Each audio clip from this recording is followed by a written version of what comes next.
म्हणजे ज्या तत्परतेने महानगरपालिका सध्या सगळं कारवाई करत आहे, तेवढ्याच तत्परतेने त्यांनी नैतिक जबाबदारी स्वीकारून त्यावेळेस जे कोणी अधिकारी होते त्यांच्यावरती त्यांनी कारवाई करावी आणि कारवाई करणार असे आपले आयुक्त नार्वेकर साहेब हे मागच्या वेळेस नोव्हेंबर 2022मध्ये ज्यावेळेस निकाल लागला त्यावेळेस ते म्हणाले होते.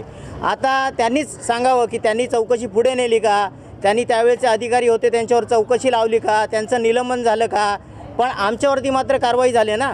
म्हणजे सामान्य माणसाने काय करायचं, त्याचं घर वाचवण्यासाठी लोअर कोर्टात जायचं, मग हाय कोर्टात जायचं, मग सुप्रीम कोर्टात जायचं आणि सगळं झालं की न्याय मिळाला की परत मग अधिकाऱ्यांवर एवढा पैसा आणायचा कुठून आणायचा. आज तुम्ही आम्हाला इव्हिक्शनची ऑर्डर आहे सुप्रीम कोर्टाची, काय केलं आहे आतमध्ये अवस्था बघा. तुम्ही जाऊन स्वतः शूट करा. ड्रेनेज लाईन तोडलेली आहे, मीटर काढून नेलेले आहेत, आमच्या पाण्याची मोटर काढून आम्ही विकत आणलेली मोटर काढून नेले. काय म्हणते ती आमची मोटर आहे. काय करा आणि कोर्टात जायचं म्हणजे नक्की काय करायचं. आता म्हणजे अगदी खालच्या पातळीपासून वरच्या पातळीपर्यंत गेलो आहे. न्याय सगळ्यांसाठी सारखा असतो ना. मग फाऊल फाइंडिंग का नाही होत आहे बाबा. हा गुन्हा कोणामुळे घडलेला आहे बाबा. बाधित लोक आहेत ते गुन्हेगार आहेत आणि बाकी ज्यांच्यामुळे गुन्हा झालेला आहे ते साळसूद आहेत. त्यांना त्यांच्यावरती काही कारवाई नाही होणार. ते मोकळे आहेत. ते आता ह्याच ठिकाणी तुम्ही अगदी 500 मीटरच्या रेडियसमध्ये चेक करा किती बांधकामं चालू असतील आणि त्याला किती परमिशन आहे आणि त्या इमारती किती वेळा तुटलेल्या असतील आणि पुन्हा ते उभे राहिले तर कोणाच्या वरदस्त्यामुळे उभे राहतात. तिथं सामान्य माणसं येतात, ती घरं विकत घेतात, आता ती परत फसणार. आता DPA प्लॅन चेंज होणार आहे. त्यामध्ये आम्हाला सांगण्यात आलं की ह्या मैदानापासून ती अगदी तिथे ती वत्सला बिल्डिंग आहे तिथपर्यंत संपूर्ण गार्डन आहे. तुम्ही चेक करा इथून किती इमारती आहेत, किती लोक आहेत, किती परिवार आहेत. 160 परिवार आहेत सध्या आमच्या 2 इमारतीचे आणि तुम्ही सगळं संपूर्ण चेक केले तर ते साधारण 600 परिवार जातील. 600 कुटुंब म्हणजे माणसं किती झाली. एका कुटुंबामध्ये साधारण तुम्ही 4 माणसं धरा. एवढ्या लोकांना तुम्ही कुठे करणार. आणि त्याच्यामध्ये सगळे मध्यमवर्गीय आहेत, कोण भाजी विकणार, कोण फळ विकणार. दुसरी गोष्ट अशी की त्या लोकांनी बोनाफाईड पर्चेस आहेत, ते स्टॅम्प ड्युटी रजिस्ट्रेशन भरले. शासनाने बंद करा ना. आणि बंद असून पण बऱ्याच ठिकाणी ते होते. आता हे काय ह्याच्यात नाही जायचं. बऱ्याच जणांना बऱ्याच गोष्टी ठाऊक आहेत. पण कोर्टाने पर्याय काय सुचवला. कोर्टाने आमच्याबद्दल काही सहानुभूतीपूर्वक विचार केलेला नाही आहे.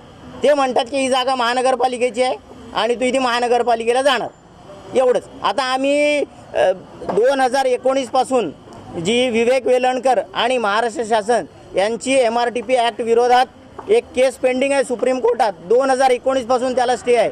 आम्ही त्या केसला टॅग झालो आहे. टॅग होण्यासाठी आम्ही प्रयत्न करत होतो. आम्हाला डायरी नंबर पडलेला आहे, पण सुप्रीम कोर्टाने आम्हाला त्या केसमध्ये टॅग करून घेतलेलं नाही. आता मग आम्ही जायचं कुठे. आता समजा त्या केसमध्ये निकाल लागला पॉझिटिव्ह तर आमचं नुकसान आहे ना. जर समजा निगेटिव्ह लागला तर आमच्या सगळ्यांचंच नुकसान होईल, पण पॉझिटिव्ह लागला तर आमचंच नुकसान होईल.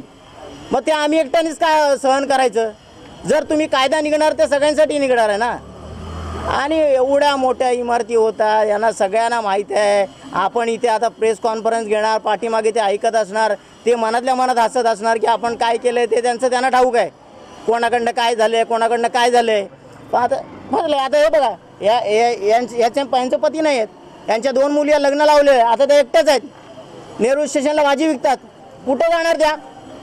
ह्या आजी आहेत, यांना मुलगा नाही, यांचे पती वारलेले आहेत, मुलीचं लग्न झालेलं आहे. जबाबदारी घेणार त्यांची मुलगी, लिमिटेशन राहते. तुम्ही बाकी सामान्य माणसाचा का नाही विचार करत आहे. आम्ही दाद मागण्यासाठी म्हणजे एक सुद्धा मंत्री सोडलेला नाही. आम्ही मुख्यमंत्र्यांपासून, सामाजिक न्याय मंत्र्यांपासून, अगदी इकडच्या स्थानिक आमदारांपासून, स्थानिक नगरसेवकांपासून सगळ्यांपर्यंत फिरलोय. सगळ्यांपर्यंत म्हणजे एवढा आमचा प्रश्न जटिल आहे का की आम्ही एवढे मोठे गुन्हेगार आहोत का की आम्हाला कुठे स्थलांतरित करता येत नाही किंवा आम्हाला आमच्या त्याच्या बदल्यात द्या. तुम्ही घ्या ना. तुम्ही आमच्याकडनं स्टॅम्प ड्युटी घेतली ना, कल्प्रेट आम्ही नाही ना 100%, तुम्ही पण आहे ना. मग आम्हाला आमच्या घराच्या बदल्यात घर द्या, कुठेही द्या ते, पण आम्हाला आमच्या घराच्या बदल्यात घर द्या. आमची हीच मागणी आहे. आम्ही वारंवार केली आहे. आता आम्ही एका ठिकाणी गेलो, समजा तज्ज्ञ माणसाकडे गेलो तर तो काय म्हणतो, तुम्ही बिल्डरवर केस केली का, तुम्ही जो बांधकाम ज्यांनी जागा आहे त्याच्यावर केस केली का. अरे माझा प्रश्न आहे, मला माझं घर वाचवणं माझी प्राथमिकता आहे. मी कोणाला अटकवण्यामध्ये हे नाही, मला माझं घर वाचवायचं. माझं घर वाचलं तर तो तसा कसा राहीना. आमची प्रथम प्राथमिकता आमचं घर वाचवणं होतं आणि त्याच अनुषंगाने आम्ही कार्यरत होतो. आम्ही कोणावरती केस केलेली नाही, पण आज ज्यांनी ह्या चुका केलेल्या आहेत त्यांनी नैतिक जबाबदारी स्वीकारावी. आज आपण एका समाजात राहतो आणि एवढे 160 कुटुंब, तुम्ही साधारण मी कॅल्क्युलेशन सांगितलं म्हणजे साधारण 1000-1500 माणसं जातात. कुठे जायचं त्यांनी? आणि नेरूळमधली अवस्था मी सांगतो तुम्हाला. नेरूळमध्ये सेक्टर 24मध्ये रिडेव्हलपमेंट चालू आहे, ए टाईपच्या सोसायट्या. सेक्टर 18मध्ये चालू आहे. ठीक आहे, तिकडची सगळी माणसं स्थलांतरित झालीत आणि आत्ता 12वीच्या परीक्षा सुरू झाल्यात. आम्ही महानगरपालिकेला वारंवार सांगितलेलं आहे की आम्हाला बाबा वेळ द्या, आम्ही पाहिजे तुम्हाला ॲफिडेविट देतो, ॲफिडेविट की बाई ह्या परीक्षा संपल्या की आम्ही इव्हॅक्युएट करून तुम्हाला देतो. पण एवढी साधी माणुसकी नसावी. आम्ही कोण बांगलादेशवरून आलो का? तुमचेच नागरिक हो ना. एवढा कशासाठी? म्हणजे आता ही इमारत इथे उभी राहिल्याने एवढ्या वर्ष कोणाला त्रास झाला नाही, आता त्रास होणार आहे. आता त्रास होणार आहे 4 महिन्याने. आणि तुम्हीच सर्वे करा, इकडे 200 मीटरच्या रेडियसमध्ये फिरा, किती गार्डन आहेत, किती पार्क आहेत. काय करणार आहे ते? काय करणार आहे त्याची? आयदर तुम्ही इथं वस्ती होऊ द्यायची नाही आणि झाल्यानंतर ती अशी तुम्ही त्या माणसांना, आमचा किती खर्च झाला आहे याची तुम्हाला जाणीव पण नाही. सुप्रीम कोर्ट, हायकोर्ट म्हणत काय करायचं बाबा? म्हणजे साधारण एक अपेक्षा असते की कुठल्या तरी बाबा आम्ही एवढ्या जणांकडे जातोय, कोणीतरी आम्हाला अप्रोच करावं, आमचं काम मार्गस्थ करावं. आमची जास्तीची मागणी नाहीच आहे ना. आमचं घर गेलं, आम्हाला घर द्या. हां, आता तुम्ही इथे परत जाणार बाईट घ्यायला, कुठे महानगरपालिकेमध्ये जाणार, आयुक्तांना विचारणार, उपायुक्तांना विचारणार, ते तुम्हाला सांगणार की 2022पासून यांना आम्ही हे दिलेलं आहे, 2022चा निकाल वगैरे आहे. 2022चा निकाल, सुप्रीम कोर्टाचा निकाल लागल्यानंतर भले तो तुमच्या विरोधात लागू दे, पण तुम्हाला त्याच्यावरती समजा आक्षेप असेल तर तुम्ही त्याला रिव्ह्यू करू शकता. तर आम्ही रिव्ह्यू पिटिशन दाखल केलेलं आहे. त्याच्यानंतर जसं आम्ही तुम्हाला सांगितलं की 2019पासून एक पिटिशन पेंडिंग आहे, तर त्याच्यामध्ये पण आम्ही आहोत.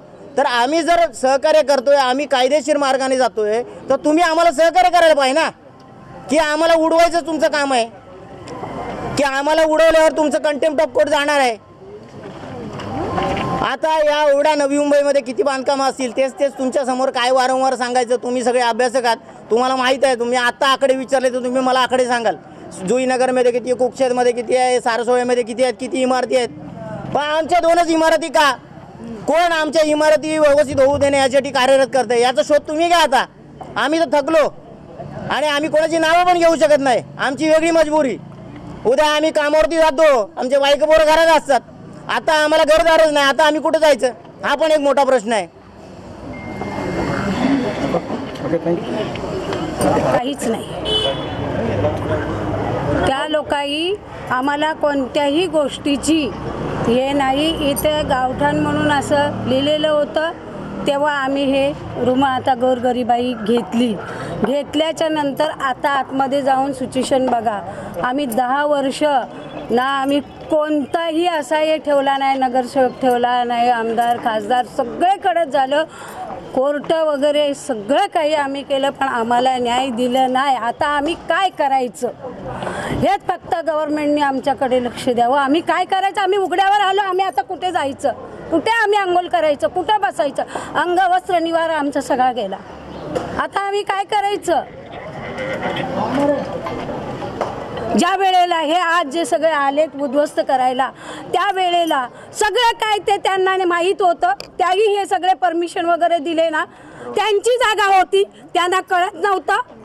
ही अनथ्रू जागा आहे म्हणून कळत नव्हतं का? त्यांना कळत होतं ना. आज का तेही बोट ठेवून हे सगळं आम्हाला गोरगरिबांना उद्ध्वस्त केलं. आता आम्ही काय करायचं? तुम्ही आम्हाला न्याय द्या. याही तर दिला नाही. आम्ही 10 वर्ष लढत आलो की आम्ही गोरगरिबांनी काय करायचं, आमच्याकडून काय चुकलंय, पण आम्हाला कोणत्याही परिस्थितीत नाही मिळाला नाही. आतमध्ये जाऊन गव्हर्नमेंटच्या अधिकाऱ्यांनी काय केलंय ते बघा. लाईट, मीटर, सगळं, पाणी, बाथरूम सगळं बंद केलं. आम्ही चोर, गव्हर्नमेंटची चोरी केली आम्ही. मग त्याला गव्हर्नमेंटनी काय करायचं? चोर आहेत का आम्ही?